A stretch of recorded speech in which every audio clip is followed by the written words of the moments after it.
A fixed raceway bearing must sit perfectly flush and straight into its housing and onto the shaft so that the rolling elements will run true on the raceways.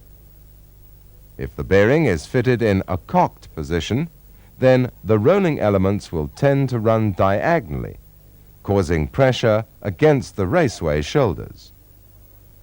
The visual signs of this condition in a parallel roller bearing is the typical wear pattern on the shoulders of the raceways. Before installing new bearings, examine the machinery for high spots, especially on the abutment shoulder. Also, check the parallel alignment of the housing.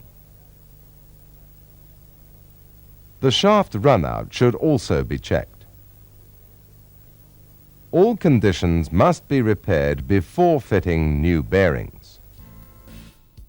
After the pause, we shall discuss problems caused by an improper fit.